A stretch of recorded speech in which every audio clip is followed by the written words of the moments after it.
I know that feeling. When I was young, my family lived overseas. I lived in Indonesia for a few years. And my mother, she didn't have the money to send me where all the American kids went to school. But she thought it was important for me to keep up with an American education. So she decided to teach me extra lessons herself, Monday through Friday. But because she had to go to work, the only time she could do it was at 4:30 in the morning. Now, as you might imagine, I wasn't too happy about getting up that early. And a lot of times I'd fall asleep right there at the kitchen table. But whenever I'd complain, my mother would just give me one of those looks and she'd say, "This is no picnic for me either, Buster."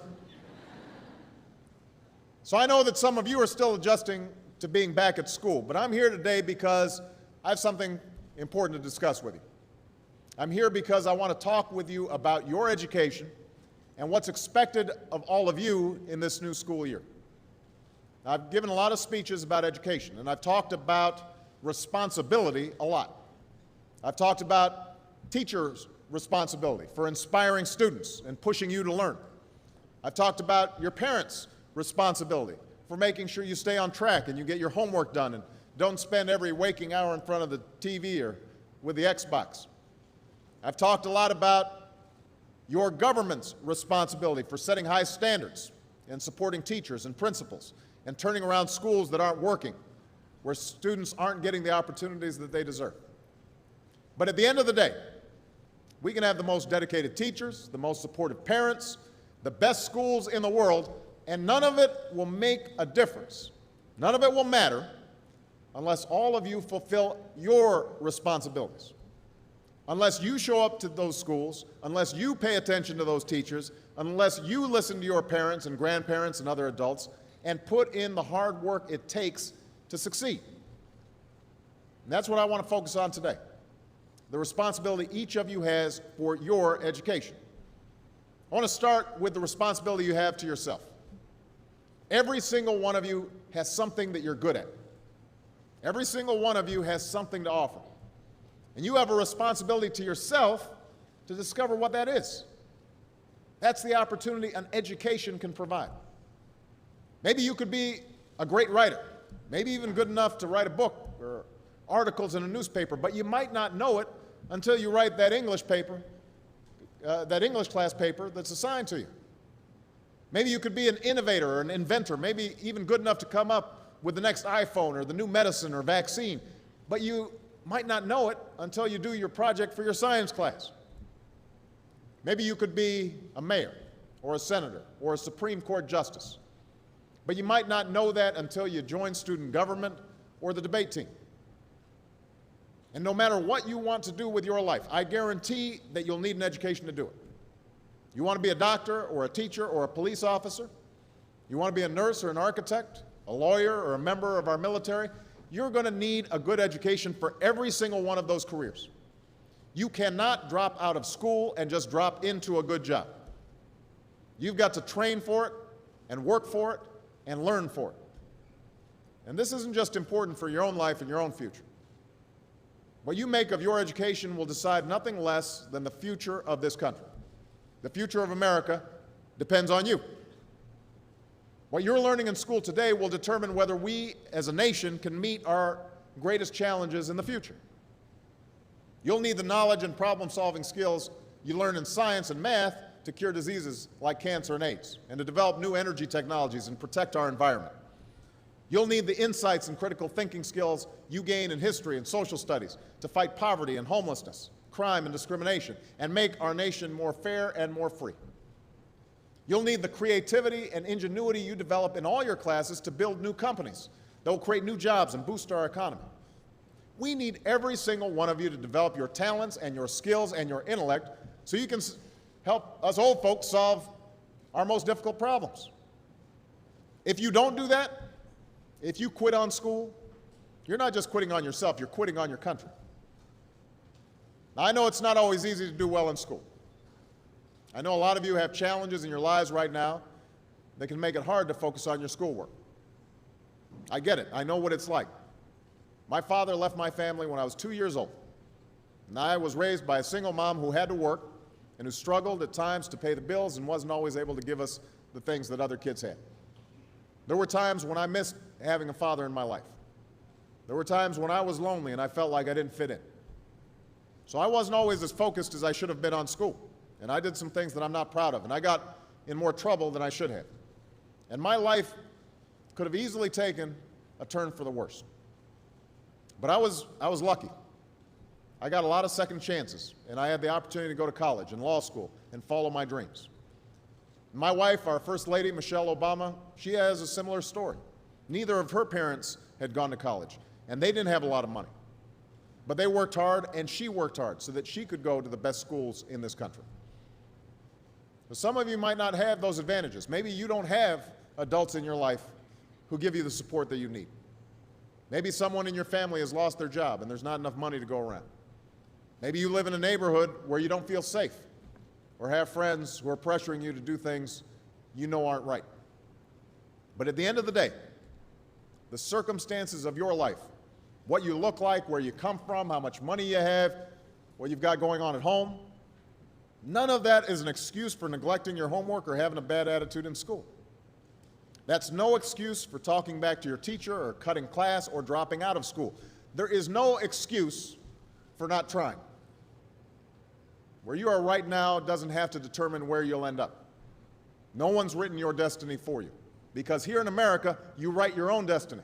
You make your own future. That's what young people like you are doing every day all across America. Young people like Jasmine Perez from Roma, Texas. Jasmine didn't speak English when she first started school. Neither of her parents had gone to college. But she worked hard, earned good grades, and got a scholarship to Brown University, as now in graduate school studying public health, on her way to becoming Dr. Jasmine Perez. I'm thinking about Andoni Schultz from Los Altos, California, who's fought brain cancer since he was 3. He's had to endure all sorts of treatments and surgeries, one of which affected his memory, so it took him much longer, hundreds of extra hours, to do his schoolwork. But he never fell behind. He's headed to college this fall.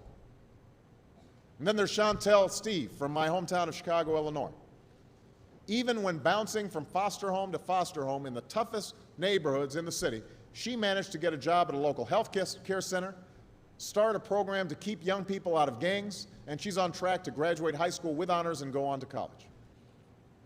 And Jasmine, Andoni, and Chantel aren't any different from any of you. They face challenges in their lives just like you do. In some cases, they've got it a lot worse off than many of you. But they refuse to give up.